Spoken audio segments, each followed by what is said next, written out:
Boa tarde a todos. Vamos esperar as pessoas entrarem para a gente começar mais essa aula que vamos fazer aí para vocês.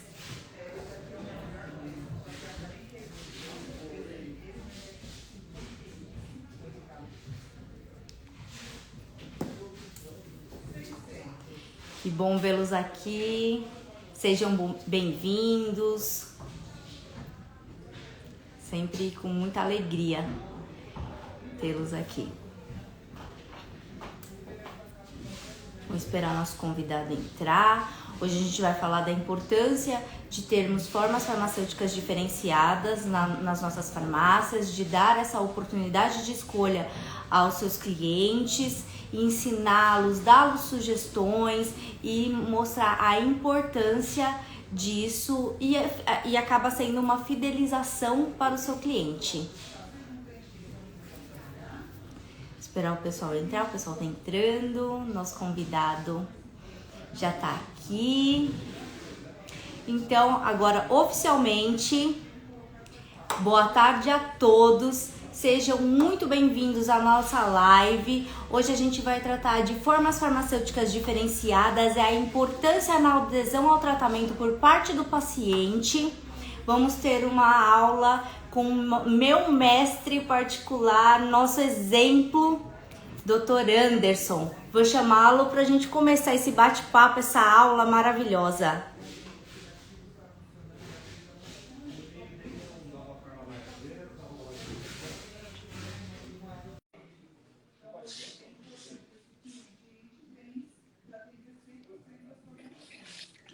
Boa tarde, Dr. Anderson. Aí acho que já é boa noite, né? Boa tarde para vocês aí. Aqui já são 8h30. Então boa noite para você. Mais uma vez, muito obrigada por ter aceito o nosso convite. É com grande alegria que a gente recebe para mais um bate-papo cheio de conteúdo e para levar conhecimento para o nosso mercado. Sim. Eu que agradeço o convite. É uma satisfação estar com você novamente, né? Nessa live, que você está dizendo que é curso, né? Mas vai ser uma live, né? Vai ser um bate-papo, mas onde tanto a gente... de conteúdo... Eu espero que sim.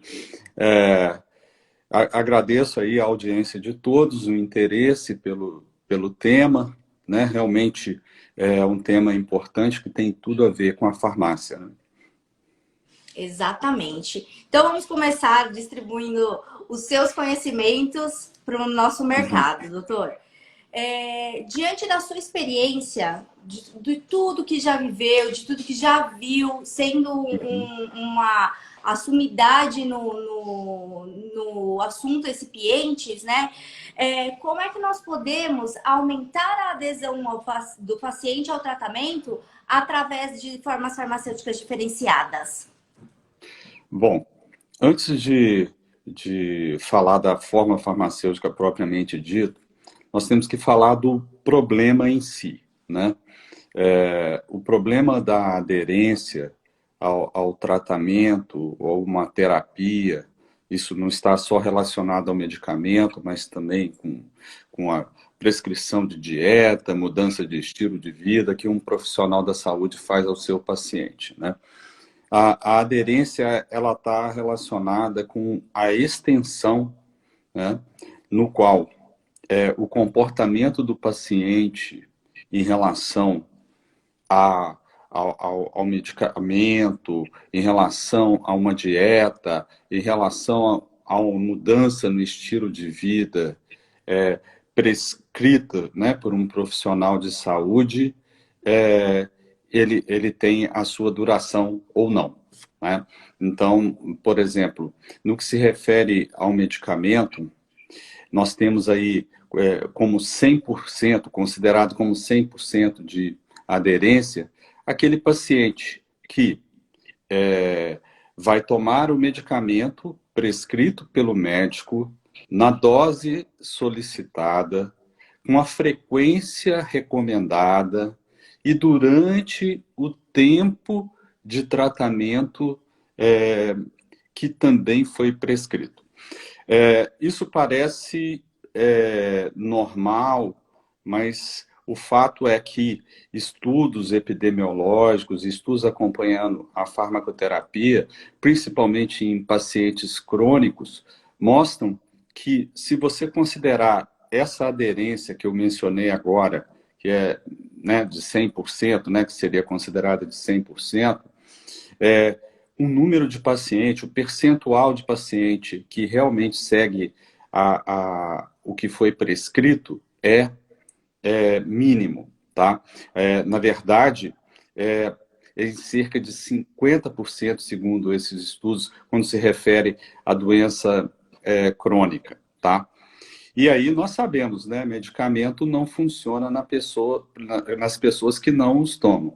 Exatamente. Isso tem uma consequência, tá?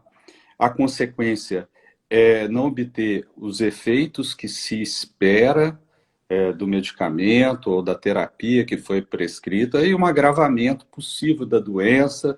Isso repercute no sistema de saúde, repercute na economia, né? Porque os custos com internação, pelo agravamento de doenças não controladas, né? Tudo isso é afetado, tá? Então, definido aí o que é a aderência, a gente pode ir lá na forma farmacêutica, né? A forma farmacêutica, ela é desenvolvida com a finalidade, né, de possibilitar a administração do medicamento, tá? Imagina um fármaco de uma dose baixa, mínima, como é que você tomaria ele, né? 1 miligrama ou 10 microgramas de um fármaco, né? Ele precisa da forma farmacêutica, que vai ter o conjunto do fármaco, excipientes, né? Veículos que vai possibilitar dar carga, volume àquele produto. E, obviamente, tá? A forma farmacêutica ela é desenvolvida especificamente com a via de administração para o qual ela se destina, tá? E a via de administração, ela é escolhida por vários fatores, né? Um deles é a própria aderência, né? Haja vista, né, que a forma oral, tá, é a forma predileta, porque ela permite a autoadministração, aceitação pelos pacientes normalmente é boa por essa via, e por isso ela é predominante, né? Ela é mais prática, não é traumática, por exemplo, como um injetável, tá? É mais fácil e rápida de administração, comparado, por exemplo, com uma forma farmacêutica semissólida. Mas, na verdade, as formas farmacêuticas têm que ser adequadas com a função. E onde o farmacêutico, tá? E isso bate muito com a vocação da farmácia magistral, porque a farmácia magistral, mais do que qualquer outro, né? Por exemplo, mais do que um medicamento industrializado, né? A farmácia magistral tem condição de customizar e atender às necessidades que os pacientes têm em relação ao medicamento, tá?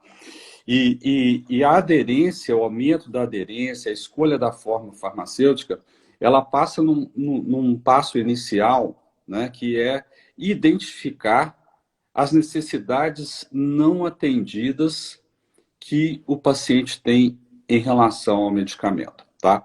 Então, por exemplo, você tem vários fatores relacionados ao paciente em si, a idade do paciente, se é uma criança, se é, né, mesmo dentro na infância, ou uma criança, considerando uma criança, você tem o neonato, o recém-nascido, a criança maior, até o adolescente, e temos o adulto, temos o idoso.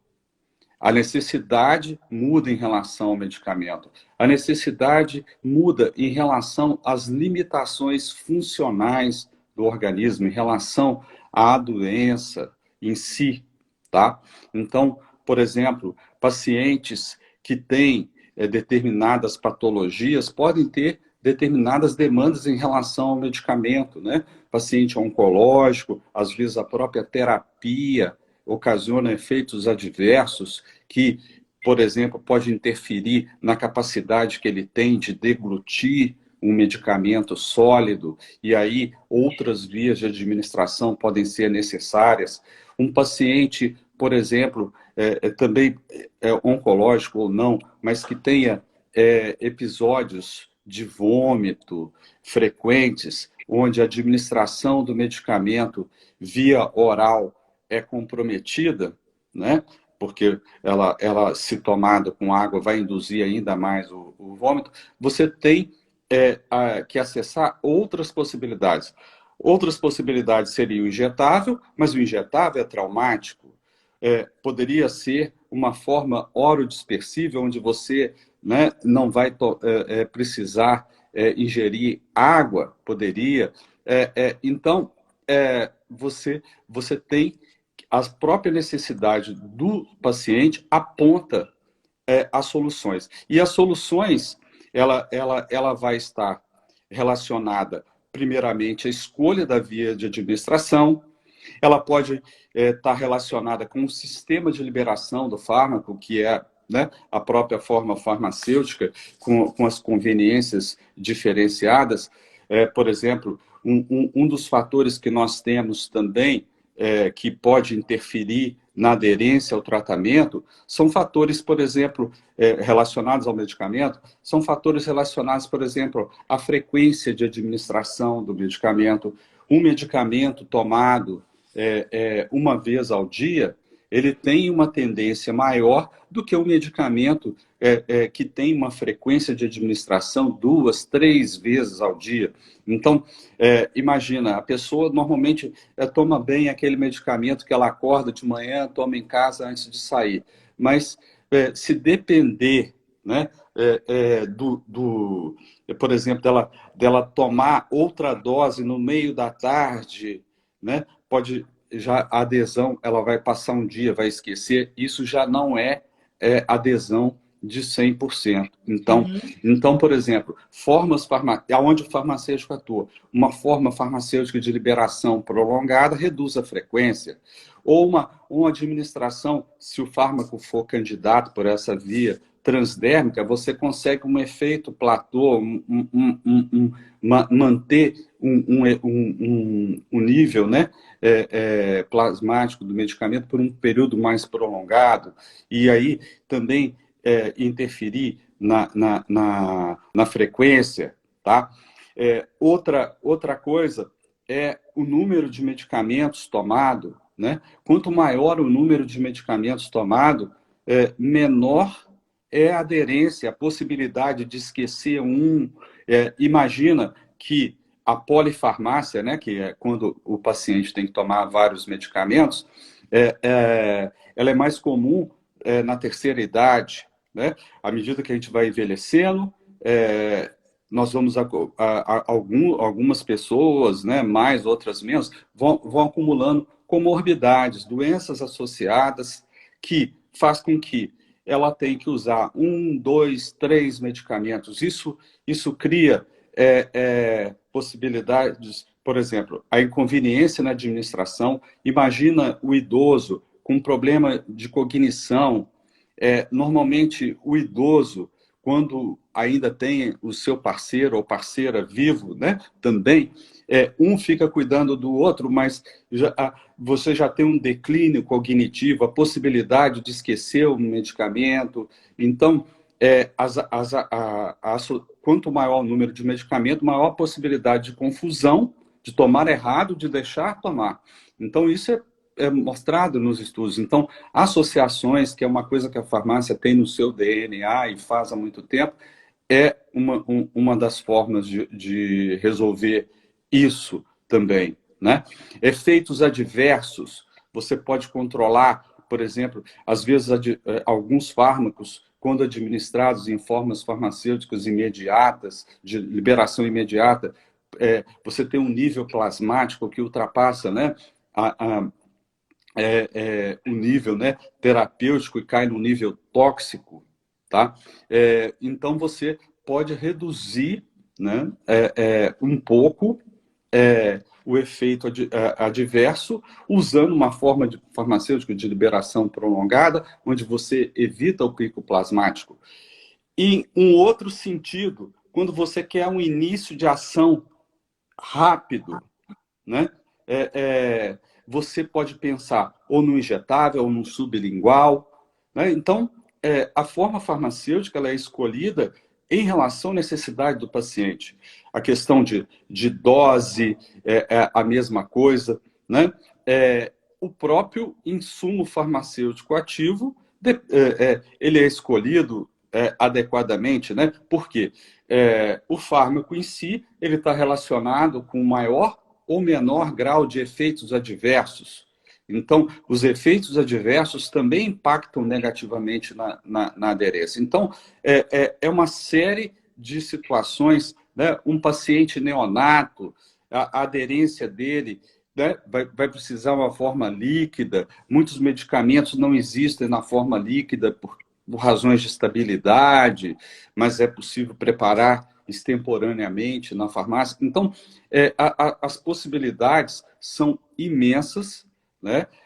E a forma farmacêutica, a escolha de formas farmacêuticas, por exemplo, nós temos formas farmacêuticas consideradas mais modernas, né? Mais recentes, os transdérmicos, né? Os PETs, filmes orodispersíveis, todos vêm numa linha de aumentar a conveniência da forma farmacêutica, tá? Então, a forma farmacêutica, ela impacta na adesão, quanto mais positivamente, quanto mais conveniente ela é, tá? Então, por isso o grande interesse em relação, por exemplo, a melhorar o sabor de uma forma farmacêutica de uso oral para uma criança, porque isso impacta negativamente, né? Nós temos alguns fatores como a deglutição, a questão do paladar, que são fatores que impactam muito, né? Então, isso tudo deve ser levado em consideração. Então, hoje você tem, na parte de desenvolvimento farmacêutico, né, todo um direcionamento e uma tendência atual em relação a esse desenvolvimento chamado patient-centered, né, que é centrado aí nas próprias necessidades do paciente e visando o aumento da aderência, tá? Exatamente. E ainda assim, aproveitando toda essa explicação espetacular, eu ainda acrescento a seguinte situação, que eu tenho muita vivência dentro da farmácia magistral, quando você tem divisão de dose. Então, por exemplo, a dose não cabe em uma cápsula só, isso dá dobra de dose, e isso gera um erro absurdo, principalmente quando a gente está falando de pacientes idosos. Então, às Uhum, vezes ele não vê que está bem identificado no frasco, que em vez de tomar uma dose, em vez de tomar uma cápsula, é para tomar duas, e ele acaba fazendo uso de meia dose. Então, uhum, isso é uma situação que é muito difícil de pegar esse erro. Na uhum, verdade, só pega se aquele paciente for novamente na farmácia e aí quem o atendeu se atentou que aquele medicamento deu para mais tempo do que deveria dar. E uhum, aí consegue pegar. Porque numa dessa, ele faz um doseamento dependendo do medicamento que está sendo tomado, vai fazer os exames de doseamento e não dá, né? Eles não uhum, aparecem qualquer tipo de alteração. E isso se deu por um erro na hora da administração, né? Consequentemente, que poderia talvez ser minimizado escolhendo uma outra forma farmacêutica. Que é o caso, por exemplo, que nós temos dos sachês. Quando uma dosagem é muito alta, você tem polidrogas numa mesma formulação, e aí ela dá dobra de cápsula, e isso dá à farmácia o direito de indicar esse tipo essa alteração de forma farmacêutica para o paciente que está ali. Já sabe que aquilo pode dar um erro, pode ser que não, mas pode acontecer. Então, nada impede dele fazer essa formulação em forma de sachê, seja ele em base de shake, seja ela em base efervescente, seja em base de refresco. Então, a gama também para esses veículos sachês, não só em cápsula ou em comprimido, que é uma novidade que a gente traz, e isso também tem que ser usado e abusado a favor do paciente. Sim, esse ponto que você tocou tem uma importância muito grande dentro do contexto do dia a dia da farmácia, né? É, nós sabemos hoje que o mercado ele é muito aquecido na parte da nutrologia, né? As formulações nutracêuticas, onde é comum as associações, é comum a utilização de vários fármacos juntos. Isso frequentemente, em termos de administração do produto, né, do suplemento lá no final, muitas vezes fica preso dentro do paradigma cápsula, cápsula, cápsula, cápsula, cápsula. E nessas situações, você tem a questão, muitas vezes, da quantidade do fármaco, né? Promover essa questão da dobra, que na verdade não é uma dobra, né? Dois, pode ser, a gente vê aí formulações onde tem que tomar várias cápsulas. Então, as cápsulas, né? Um número grande de cápsula pode ter que tomar de uma vez, compromete também a adesão do tratamento, porque nós estamos falando de suplemento que a intenção é utilizá-lo por períodos prolongados, né? Porque a finalidade do suplemento é qualidade de vida, né? Justamente poder interferir, né? Positivamente na saúde, prolongar a saúde, né? Então, a gente tem que pensar em médio e longo prazo. Então, não dá para tomar muitas cápsulas de uma vez, a adesão do paciente vai ser, não vai ser boa. Aí, nesse caso, nós temos recursos, né? E não diretamente indo para a forma líquida, que é extremamente complexa no que se refere ao seu preparo, por razões de estabilidade, dispersão de ativos insolúveis, vários outros aspectos, mas nós temos a forma, por exemplo, de pós, né? Os pós divididos, que nada mais é do que os sachês, que por sua vez pode se desdobrar em formas mais patient-friendly, por exemplo, sachês efervescentes, flavorizados, né? Shakes, né? Com gomas que melhoram a textura, ou seja, são recursos que o farmacêutico tem que pensar de forma racional e, ao mesmo tempo, orientar o profissional prescritor, que não é um especialista em medicamento, né, para a melhor escolha, dependendo do tipo de formulação que ele está prescrevendo, né?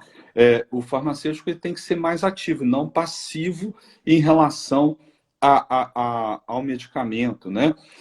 O papel do farmacêutico é avaliar o racional do medicamento, né, daquela prescrição, e atuar conjuntamente com o prescritor no sentido de beneficiar o paciente. Se a forma farmacêutica não tiver um sabor, e aí também tem que se tomar um cuidado, nem tudo se adequa para fazer num sachê, por exemplo. Nós temos grânulos, nós temos fármacos que têm um sabor extremamente amargos. Isso tem que ser avaliado tudo antes. Substâncias que são extremamente hidrofóbicas, que ela não tem uma molhagem boa, se não trabalhar isso na formulação ou não optar por dividir, você pode ter problemas. Então, o farmacêutico tem que avaliar o racional da prescrição, né? E buscar, dentre as formas farmacêuticas, aquela que vai aumentar a adesão ao tratamento. Porque, afinal de contas, o que importa? O que importa no final é o paciente ter o benefício em relação ao que ele está utilizando. Tá? Caso contrário, não adianta, é uma venda só, se vende uma vez só, né? Não se vende sempre, porque aquilo que não trouxer benefício não vai continuar, né? Isso mesmo, doutor Anderson. A gente vê muito isso. E assim, e são formulações que elas não têm, o preço dela não é barato. Para o paciente ir lá fazer uma compra, não terminar o tratamento e também não voltar. Então, tudo isso tem que ser muito bem avaliado pelo estabelecimento e, consequentemente, pelo seu farmacêutico, porque é ele que tem o conhecimento para fazer esse tipo de observação no receituário. Doutor Anderson, de uns tempos para cá, a gente viu a evolução muito grande dessas formas farmacêuticas. Antigamente mesmo, a gente só tinha para base de sachê, base efervescente. Hoje a gente tem uma gama muito grande que pode ser utilizado. Dessas formas farmacêuticas novas que vieram, dessas opções, qual você acha que foi assim um marco? Falou, ó, a partir de hoje, a partir desse lançamento que nós temos no mercado magistral, nós elevamos o padrão da farmácia. Uhum. Bom, as formas farmacêuticas, como tudo, né, no nosso mundo, estão em constante evolução, né? As formas farmacêuticas já eram usadas pelas antigas civilizações, né? Há mais de 1500 anos antes de Cristo, né? Pomadas, pós, xaropes, dentre outros, né? Utilizando partes de plantas, animais, etc. Tá? E ela vem evoluindo, né? Nós temos aí um exemplo, uma história recente, né? Que é a evolução, por exemplo, que chegou no comprimido, né? A forma farmacêutica sólida de uso unitário que precedeu aos comprimidos eram as pílulas, tá? E as pílulas vieram os comprimidos e os comprimidos viraram a forma farmacêutica mais popular que nós temos aí hoje, né? E, na verdade, quando se fala de comprimido, nós não estamos falando de um só, nós estamos falando de várias possibilidades, né? Então, as formas farmacêuticas, elas têm evoluído, tá? Sempre numa linha de serem cada vez mais convenientes, atuarem sobre os problemas relacionados aos medicamentos. Nós sabemos que grande parte dos fármacos, né, dos insumos farmacêuticos ativos, isso aí inclui muitos nutracêuticos também, né, são pouco solúveis, tá? E por isso a biodisponibilidade oral tende a ser mais baixa, né? E aí a forma farmacêutica, a escolha do recipiente, a forma de liberação, ela tem um impacto, né, na biodisponibilidade. Então, a forma farmacêutica, ela pode ser para atuar nesse sentido, né? Aumentar a biodisponibilidade, reduzir efeitos adversos, né? Como eu mencionei antes, em relação a formas de liberação prolongada, e com isso aumentar a segurança daquele medicamento, né? Aumentar a adesão em relação ao sabor, se ela é de uso oral, né? A questão do paladar tem um impacto, né? Não necessariamente o medicamento vai ficar gostoso, mas ele tem que ser palatável para que ele, né, o paciente consiga utilizá-lo por períodos mais prolongados de tempo. Caso contrário, ele não consegue tomar por muito tempo, a adesão cai muito, né? A adesão já é baixa e tende a cair, né? Tem formas farmacêuticas que são pensadas até para o paciente não se envolver no tratamento, né? Nós temos aí, por exemplo, os implantes, né? A pessoa faz o implante, depois ela esquece, né? Então, são toda uma tendência. E também, por exemplo, no que se refere a formas farmacêuticas tópicas, no aumento da absorção, a possibilidade de entrega sistêmica de fármacos aplicados topicamente, como formas de evitar o metabolismo de primeira passagem hepática, reduzir efeitos adversos, né? Então, nós temos aí as formas semissólidas, temos os adesivos. Mesmo para formas semissólidas, nós temos possibilidades, por exemplo, de formas farmacêuticas para substituir o próprio semissólido, né, que requer aplicação dispersão na pele, você tem hoje formas filmógenas, tá? É, no sentido de biodisponibilidade, tem aí a nanoestruturação, né? Vai lá desde dos mais primórdios aí, lipossomas, até as nanoestruturas, todas nesse sentido de aprimorar, seja a biodisponibilidade, ou aderência do paciente, ou a comodidade que ele tem em relação ao medicamento, né? Então, são várias as formas que vão surgindo dia a dia, né? Tem formas farmacêuticas que não são tão populares, mas que poderiam ajudar em situações específicas, né? É, é, o paciente, você tem necessidades, né? Por exemplo, aplicar um produto no couro cabeludo, ele precisa espalhar bem, mas não escorrer, aí tem as espumas, né?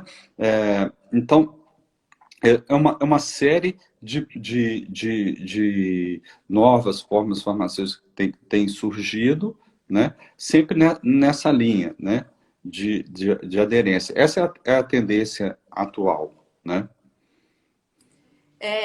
Eu me lembro que quando eu comecei, no ramo magistral, nós tínhamos poucas opções. E assim, nesse tempo, o tempo passando, nós tivemos muita evolução. Os PETs transdérmicos são uma grande evolução que antes não conseguíamos reproduzir.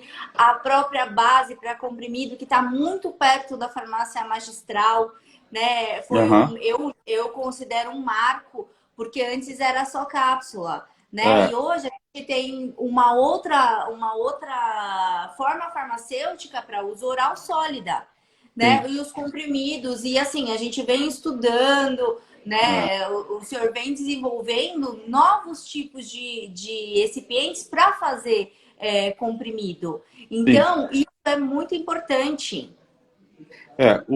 Os comprimidos, eles representam aí uma plataforma que vai, né, que ilustra bem essa questão que você colocou sobre a evolução das formas farmacêuticas, né? Como eu mencionei, eles se originaram, né? Eles vieram, sucederam as antigas pílulas, tá? Por razões de produtividade, né? Os comprimidos desde o início começaram a ser produzidos inicialmente em máquinas manuais, quantidades menores e o processo industrializado, né? Automatização, as máquinas produzem hoje uma grande quantidade, por isso ele é uma das formas farmacêuticas, ele é a forma farmacêutica mais popular, tá? É só entrar numa drogaria, olhar as prateleiras, você vai ver a maior parte dos medicamentos estão na forma de comprimido. Contudo, eles não são tão populares na farmácia, né? No sentido por exemplo, eles em relação às cápsulas, né? Porque as cápsulas, do ponto de vista da farmácia, ele pode ser customizado, né, com maior facilidade. Então, isso é uma das diferenças que tem, né, o fato da farmácia não usar tanto comprimido. Contudo, os comprimidos, eles não representam somente a possibilidade do comprimido oral, né, tradicional, né? Mesmo o comprimido oral tradicional, você tem ele de forma de liberação imediata, forma de liberação prolongada, você tem... E tem os outros tipos de comprimidos, né? O comprimido sublingual, né? Que tem aí como objetivo produzir um efeito mais rápido, né? Aumentar a biodisponibilidade de fármacos, possibilitar a administração de fármacos que você deseja o início de ação mais rápido, né? Até de produtos possivelmente imunogênicos, né? Uma vez que você tem uma captação também pelo sistema linfático, a mucosa sublingual ela é rica em vasos sanguíneos, mas também em vasos no sistema linfático, né? Então você consegue ter também essa entrega do medicamento, né? para esse efeito imunogênico também, tá? Então, o oral e o sublingual são comuns, mas os comprimidos evoluíram muito mais, né? Você tem os comprimidos mastigáveis. Os comprimidos mastigáveis é aquela situação onde, né, por exemplo, o medicamento, né, vai ter uma dose maior, né? E é difícil de deglutir um comprimido maior, e você pode estar utilizando um comprimido mastigável, flavorizado, edulcorado, né? Nós temos os comprimidos orodispersíveis, né? Que não precisam de água para sua ingestão, tá? Esse Pimenta tem uma base, né, dos comprimidos orodispersíveis, já tradicional, que a gente desenvolveu há muitos anos, que você possibilita o paciente que tem problema de deglutição tomar um medicamento na forma sólida, que nós sabemos é mais estável do que a forma líquida, né? E mais conveniente, tem uma portabilidade maior, né? Então é uma vantagem. Nós temos os comprimidos bucais. Os comprimidos bucais, eles são desenvolvidos para serem colocados entre a gengiva e a bochecha, tá? E eles têm um perfil de liberação muito peculiar, diferente do sublingual, apesar, né, de ser na mucosa oral, na região bucal. Ali o perfil de liberação é diferente do sublingual. Ele produz mais um efeito mais platô. E diferentemente, por exemplo, do transdérmico, que você tem o efeito platô, mas em compensação você tem o lag time, né, um tempo de latência para você ter o início do efeito, né? Então, transdérmico não serve quando você quer o efeito rápido, não é a forma, né? O bucal, você consegue uma absorção rápida, porém mais sustentada do que o sublingual, né? Então, ele é interessante também, ele evita o metabolismo de primeira passagem até numa extensão maior do que o sublingual, porque o sublingual, né, você acaba deglutindo um percentual relativo pela saliva, deglutindo, né? O comprimido sublingual, ele tem que ter como premissa no seu desenvolvimento desintegrar rápido, né, para ele ter um tempo de residência na boca reduzido para que a saliva não rinse e você degluta, venha deglutir junto, carrear via oral aquele medicamento, né? Você tem uma maior absorção pela via sublingual. O bucal já é o contrário, você trabalha um aumento do tempo de residência da forma farmacêutica, ela permanece mais tempo em contato com a mucosa para absorver por um período mais extenso. Isso aumenta a biodisponibilidade, né?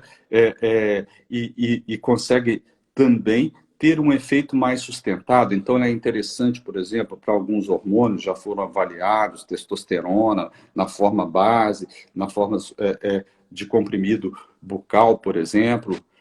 Você tem vários fármacos, né, que são estudados, nutracêuticos, né, que podem ser utilizando essa via também, com o intuito de aumentar a biodisponibilidade. Um exemplo aí de grande interesse é o próprio resveratrol, né? O resveratrol é um fitoquímico que nós sabemos aí do potencial benefício que ele tem.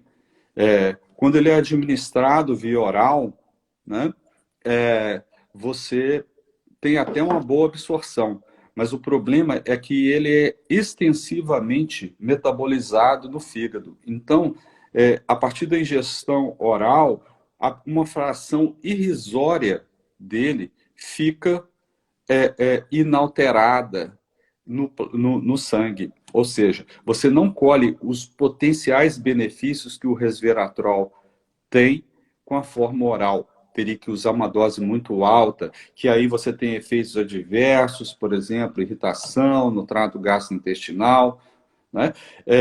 Já, né, quando você aumenta o tempo de permanência, o tempo de residência do resveratrol, por exemplo, em contato com a mucosa, tá? Você aumenta, assim, absurdamente o quê? O nível plasmático do resveratrol inalterado. Ele não passa, você evita o metabolismo em primeira passagem hepática, né?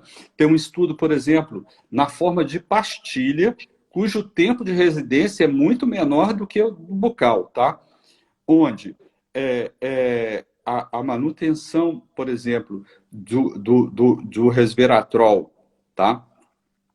Em contato, né, com a mucosa durante alguns minutos, você pode conseguir aumentar a biodisponibilidade dele em 200 vezes ou 300 vezes. Imagina numa forma bucal. E aí você tem a possibilidade de colher, né, de ter um resultado realmente mais evidente, né? Muitos desses nutracêuticos, eles têm os compostos polifenólicos, né, que inclui aí o resveratrol, eles têm problema de solubilidade, né? Eles têm baixa solubilidade, por isso eles são pouco absorvidos.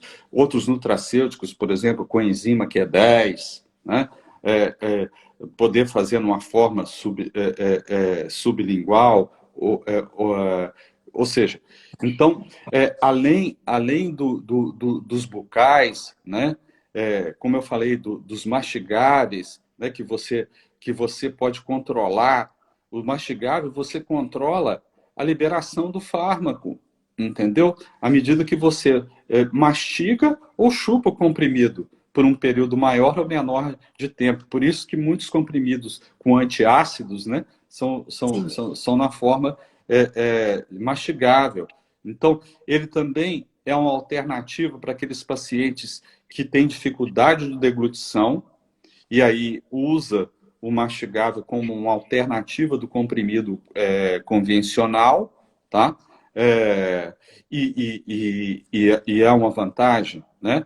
E aí, os comprimidos efervescentes, né, que a gente sabe que, na verdade, os comprimidos efervescentes são destinados para o preparo de uma solução, mas você comercializa como comprimido, né? Então, os efervescentes, ele tem um papel tanto na biodisponibilidade, né? Porque a produção de CO2, né, quando atinge a nível gastroentérico, né, otimiza a absorção, tá, do fármaco, tem um efeito, tá, também na palatabilidade, visto que reduz o amargo e por isso também é uma forma patient-friendly. Você tem aí bem menos conhecido os mini comprimidos, né? Nós farmacêuticos vamos ouvir muito falar sobre isso, né? Os mini comprimidos ou mini tablets, tá?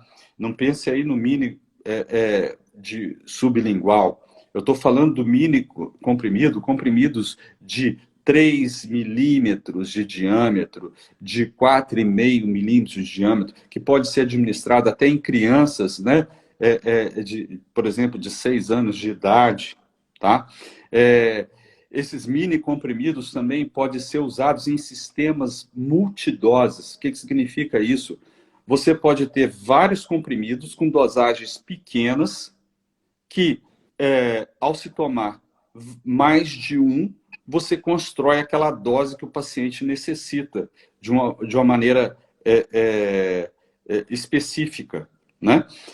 Então, esses mini comprimidos também podem ser encapsulados. Você pode pôr, por exemplo, substâncias que sejam incompatíveis entre si numa mesma cápsula, preparadas anteriormente na forma de comprimidos. Um pode ter um perfil de liberação lento, outro de liberação mais prolongado. Então, as possibilidades e as multiplicidades de soluções, e os mini comprimidos são muito interessantes nesse sentido, porque ele tem essa questão da multidose e a flexibilidade de dose que permite até que o médico... deixa eu tomar água aqui, porque eu falo muito. Permite que o médico, por exemplo, varia a dose durante o tratamento com o mesmo medicamento, entendeu? Então, o paciente vai determinar o número de comprimidos que ele vai ingerir. Então, as possibilidades são incríveis. Desculpe. Exatamente. Imagina. Foi uma explicação assim Não, que mas colocou. tem mais. Tem mais. Comprimido Tem. vaginal, né? Comprimido vaginal que ao contrário dos cremes, do gel, não vai vazar, né? Vai possibilitar a administração de alguns fármacos que podem ter problemas de estabilidade em formas semissólidas, contendo água, probióticos, né? Probióticos. Então, então você tem os comprimidos para implantes, né? Então, pensa bem, é uma plataforma de possibilidades que tem em relação a comprimidos, e a farmácia magistral ela tem a possibilidade de trazer o mundo dela para essa forma farmacêutica justamente através dos comprimidos customizados. Lógico, a pessoa tem que aprender a fazer, tem uns percalços iniciais que é justamente, né, como qualquer forma farmacêutica que se aprende a fazer no início, né? Mas o objetivo nosso no desenvolvimento desse projeto Comprimidos, que inclui a Excipienta e a Fagron Lab, é não só trabalhar na tecnologia, mas também na solução em relação ao excipiente, né?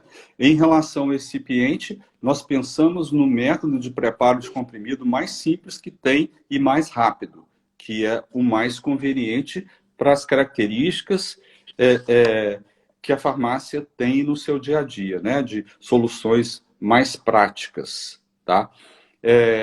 Que é a compressão direta, onde você faz previamente a mistura do pó do ativo com o excipiente e em seguida comprime diretamente, né? Então, é um processo mais simples, porque ele tem menos etapas, né?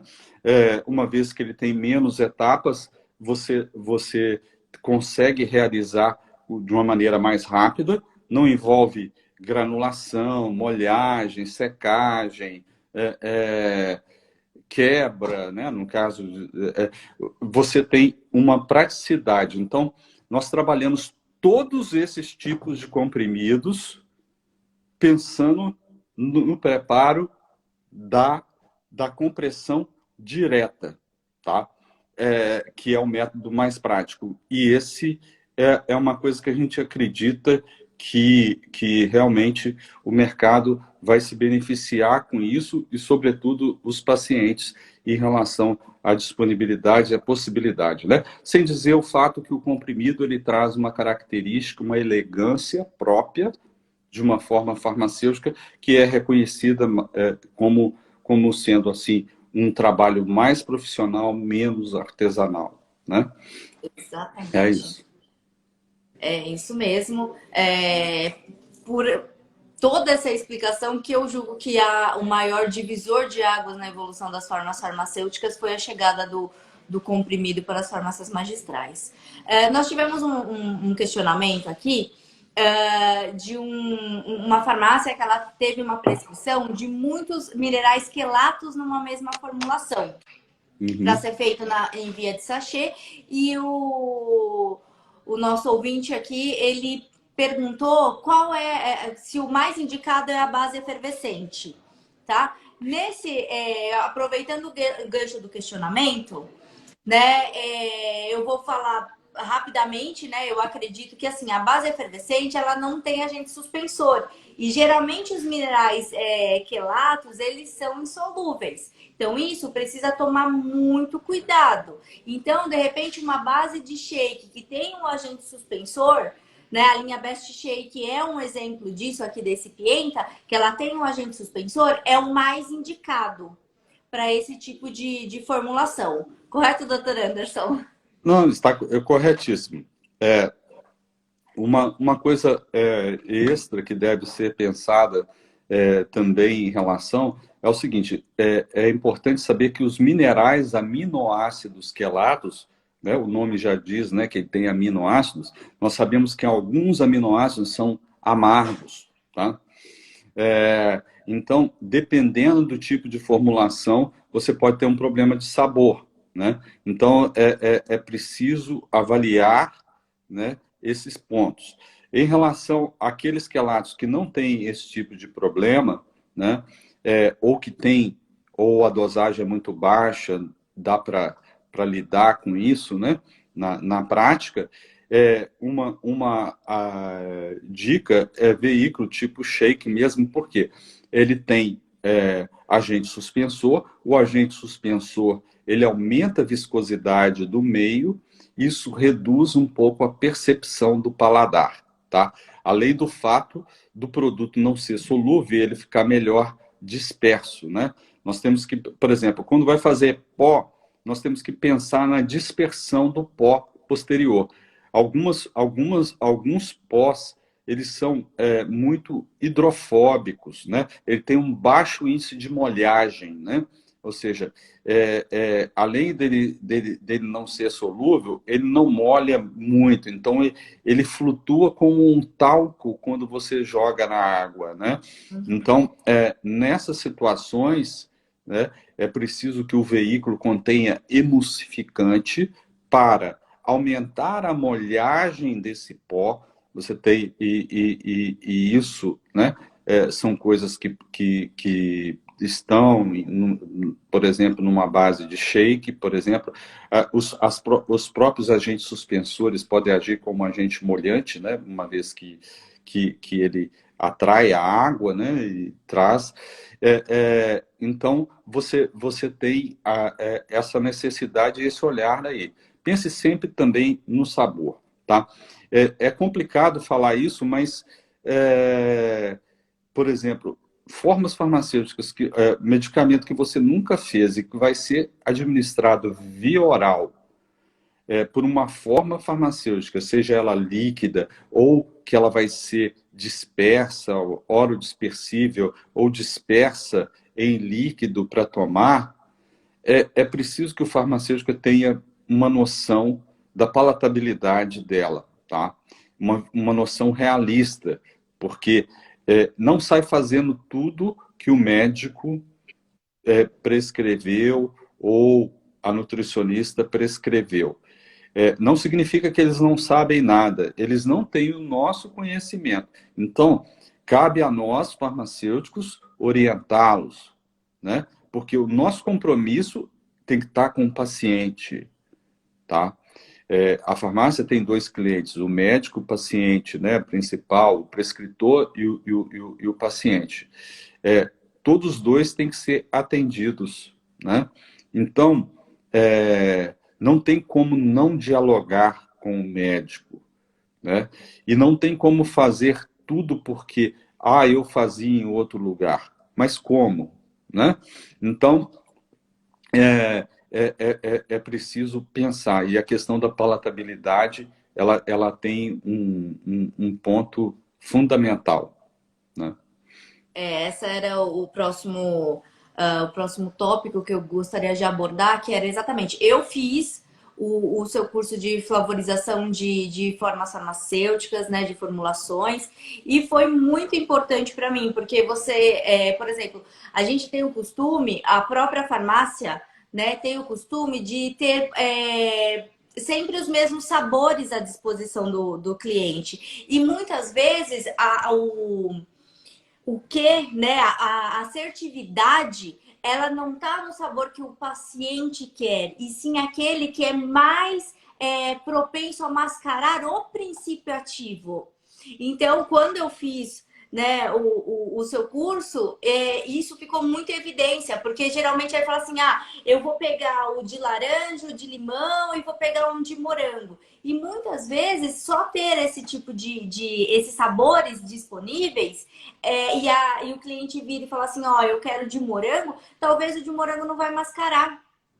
Então, aí volta a reclamação e tudo mais, né? Eu gostaria só que o senhor falasse um pouco sobre essa situação de flavorização de formas farmacêuticas. Pois isso é mais uma possibilidade que a farmácia tem de personalizar, né, o medicamento e adequar melhor e aumentar a conveniência para ele. O sabor é um fator importantíssimo para a aderência, pensando não somente no paciente pediátrico, mas também no paciente adulto, né? Que tem, por alguma limitação, né, a necessidade de usar um medicamento, por exemplo, na forma líquida ou, eventualmente, orodispersível para uma doença crônica por um tempo grande. Então, o sabor, ele tem um impacto na adesão, né? Entre os pacientes pediátricos, estudos mostram que é um dos fatores onde os pais relatam, né, uma maior dificuldade em relação à administração do medicamento causado pela questão do sabor, tá? Você tem os problemas relacionados também ao paladar em pacientes idosos, né? E que afeta, né, a adesão, a falta do paladar, por exemplo.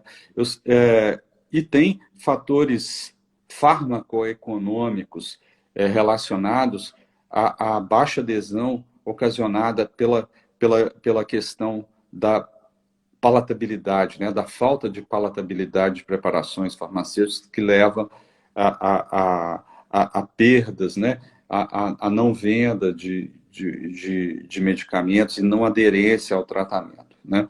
Então, o farmacêutico, ele deve buscar soluções personalizadas em relação a buscar uma melhor palatabilidade para a preparação.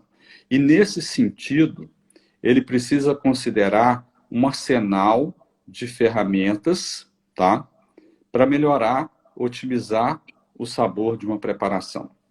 Ele precisa conhecer a fisiologia relacionada à percepção do paladar. Ele precisa ter uma noção dos aspectos psicológicos envolvidos em relação à aceitação ou não de um determinado sabor. Ele precisa ter noção do impacto da idade em relação ao paladar, né? Nós sabemos que crianças, mesmo recém-nascidas, já têm, né, receptores do paladar suficiente para recusar, por exemplo, medicamentos que têm sabor amargo ou salgado, né? E aí o doce, né, é preferido por esses pacientes, né? Nós sabemos que nós temos um declínio ao longo do tempo em relação ao número de receptores de paladar, ao número de botões gustatórios, com o processo de envelhecimento. Então, a gente vai ficando mais tolerante para o amargo. E aí, em termos de formulação, o farmacêutico ele tem que usar o seu conhecimento para mascarar sabor. Por quê? Porque, infelizmente, a maior parte dos fármacos, tá, apresentam um sabor desagradável, né? Então, você associar, por exemplo, flavorizantes que têm sabores harmônicos, por exemplo, morango com baunilha, você associar aos flavorizantes acidulante, né? Nós sabemos que o acidulante estimula a saliva e aí reduz o tempo de contato daquele fármaco com o receptor do paladar e aquele fármaco está, né, sendo responsável pela percepção, por exemplo, daquele sabor amargo, né? Então, você pensar na combinação, no uso de edulcorantes, os edulcorantes intensos, né? Aqueles que apresenta baixa caloria, né? Porque são usados são potentes e usados em concentrações menores, e que se sabe que a combinação deles, né, por exemplo, a combinação binária, ternária de edulcorantes intensos, algumas dessas combinações você tem sinergia, ou seja, o efeito edulcorante ele é potencializado, e não é só aditivo, ele é potencializado, tá? Então, esse conjunto, por exemplo, outros recursos, associar, por exemplo, um agente espessante, né? Tudo isso junto, né? Pode ser a solução para aqueles casos mais difíceis, né? E tem aqueles casos que são praticamente impossíveis, mas você torna um pouco menos ruim, um pouco menos objetável aquele sabor, né, desagradável, né? Então, é importante escolher bons flavorizantes, ter um portfólio de produtos, ter uma linha de edulcorantes, lançar a mão de acidulantes. Tem também os produtos, né, que atuam, insumos, né, que atuam como dessensibilizadores do paladar, tá? Então, isso é bastante complexo, é uma outra aula, né? Não dá para a gente esgotar aqui. Eu nem sei como é que está o tempo da live, já deve estar terminando, né? Isso. É. É verdade, é só para completar, né, que nós da Recipienta, visando exatamente isso que o doutor Anderson acabou de falar, de ter uma gama, de ter opções para trabalhar no fato de mascarar os princípios ativos, nós da Recipienta temos a linha Absolute Flavor, que é uma das maiores linhas de flavorizantes no mercado. Então, a gente tem em forma de pó para melhor se adaptar à sua formulação, líquido hidrossolúvel e líquido lipossolúvel. Então, todas essas opções que nós estamos dando para o cliente é exatamente para que seja mais assertivo ele mascarar esses princípios ativos, que são mais difíceis, que não é só o flavorizante, que a gente precisa tomar cuidado também com os edulcorantes e os acidulantes utilizados para conseguir tornar esse medicamento agradável ao paciente que for utilizá-lo. Não é Ok, isso?